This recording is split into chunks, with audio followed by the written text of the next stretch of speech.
ladies and gentlemen, Aaron John here for Forever Football DRFC, your Doncaster Rovers fan channel. It is preview day. We are travelling away to Burton Albion in this game.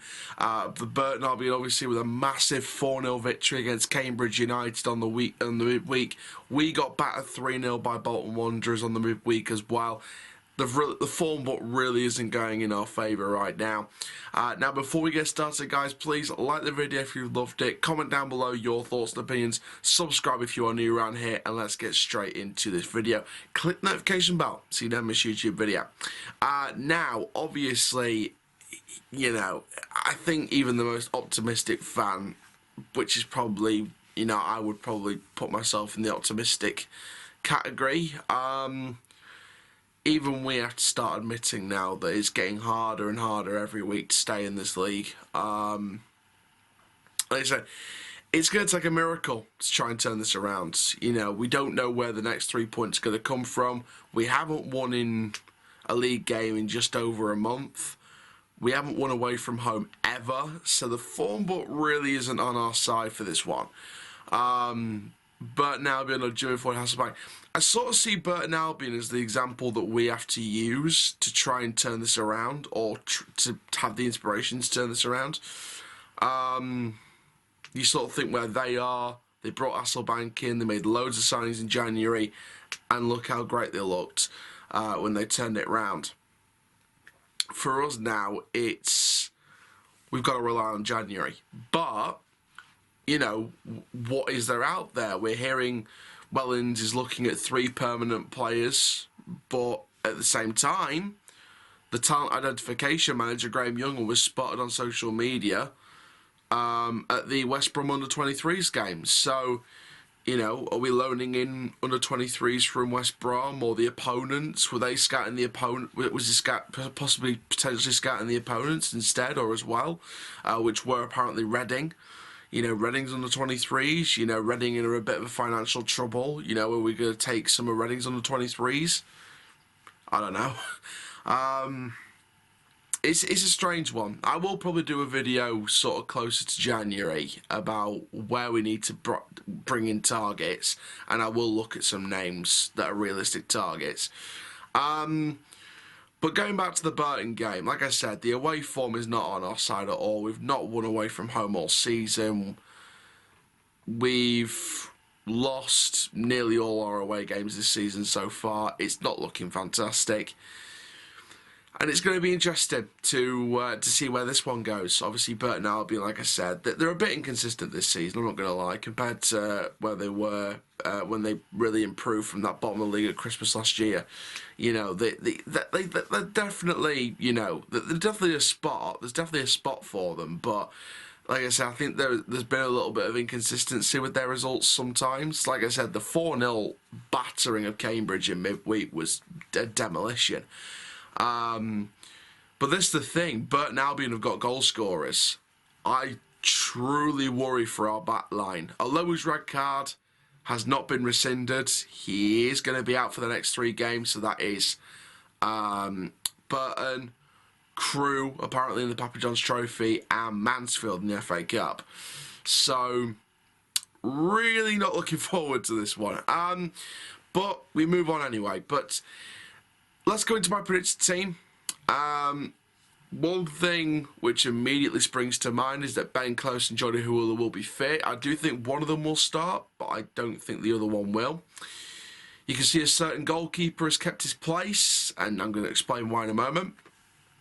And there's also one particular name you might see in a specific position. Why is Tommy Rowe at centre-back? And I'm going to go through all of that. So let's go through the overall team first of all. So in goal, Lewis Jones. I'll explain more later. Back 4 of Horton, Rowe, Anderson, Noyle. I'll explain more later. Smith and Galbraith in that midfield, close as they can. Taylor and Barlow on the wings, to do up front. First of all, Tommy Rowe at centre-back. The reason why I've gone with that, it's not my choice, it's what Wellens has come out and said. If that red card for Alowu was not going to be overturned and he was going to be out, then Tommy Rowe would play at centre-back ahead of the youngsters. Do I agree with that decision? I see where it's coming from, where Burton play some long balls, some big throw-ins. I can see where they're coming from with Rowe's jumping ability and his aerial ability. He's like James Milner, Tommy Rowe, sort of plays all over the pitch. Shout out James Milner, if you're watching this. But yeah, Tommy Rowe sort of plays all over the pitch, and I think his jumping ability will help him as centre-back. But as I've said before, Tommy Rowe is still not a centre-back. I think his attacking qualities and his midfield qualities are needed further up. Unless he's got the tracking back ability to do that job if they need help and then track back into centre-back position, we're just going to keep getting caught out. And, you know, Anderson's going to do the brick wall work, you know, as he always does. Noyle and Horton down the full-back positions are going to do the attacking and defensive down the sides. Tommy Rowe's got to stay in that central area. With him being a winger, you know, he'll go out to the wings, he'll try and help on the wings, and then he'll have to cut back inside. So it's all about tracking back with me for Tommy Rowe. But also, I would have preferred it if we'd have given an opportunity to the likes of Ben Blythe or Bobby Faulkner. Yes, it's a risk. I get it's a risk. But we've got nothing else to lose. Give the kids a chance. What more does Ben Blythe have to do? What will Bobby Faulkner need to do to get first team football? I'm not saying straight away because he's still 17, still needs time to learn. But we need to teach Bobby what to do to earn a first team spot, not just makeshift wingers into centre backs. Yes, he was the best player on the pitch when we played him in that centre back role, Tommy Rowe, in that game. But come on, it was Scunthorpe. It was Scunthorpe. There's a fine line to cross. Scunthorpe is not that. Scunthorpe are bottom of League 2. Let's not paint this out like some kind of miracle here. It was bottom of League 2. We were going to get away with that anyway. We nearly didn't, but we got away with that. So, you know, in my opinion, I still think we should have given one of the youngsters a chance. In my opinion, it should be Blythe or Faulkner in that other centre-back role, and Rowe further forward for, let's say, if Close isn't fit, play him at cam, or you put Barlow on. But Barlow, again, it's a hard one. It's a hard one because Taylor, apart from the chance that he missed, looks great, looks pacey. Glad to have him back. Barlow did well against Bolton. You know, it was unlucky to be involved in a losing team, but he ran at defenders, he gave them a good sight, he did well. This is what I mean. Like, it's a hard one. It's a hard selection process, especially with so many players out. Next decision, Lewis Jones in goal. Now, I'm going to leave that one till last. Ben Close starting and not Johnny Hawula. I think Close will start in the cam position, especially if Rowe plays at centre-back. I think Close will be given a start. Hawula, I think with Taylor and Barlow playing well and Hawula just coming back, he'll ease his way back from the bench. That's my theory behind that one. Finally, Lewis Jones starting ahead of Dahlberg again. Reason why I think that is because, first of all, Lewis Jones is our player, and Dahlberg's been playing through injury the last few weeks, and that illness sort of took him out of that game and didn't make him feature against Bolton either. Lewis Jones, and to be perfectly honest, apart from one of the goals, two of the goals weren't really Jones's fault. It was just one of the goals he could have done a little bit better with. So Jones wasn't completely at fault. It wasn't the sole reason why we lost against Bolton. We lost because we had no work rate, no fight, no passion, no bottle for the badge. We had nothing in that game. Absolutely nothing after the first half an hour. Jones, for me, give him a start, see what happens. If we concede 6 against Burton, like we did against Ipswich, like we did against Rotherham, concede 6, bring in Dahlberg. But then on the other hand, Dahlberg conceded 6, we still kept him in. So, Lewis Jones is one of our own. I want to see him given another chance. But there we go. But I think the way we'll set up is not a 4-3-3 like you're seeing on screen.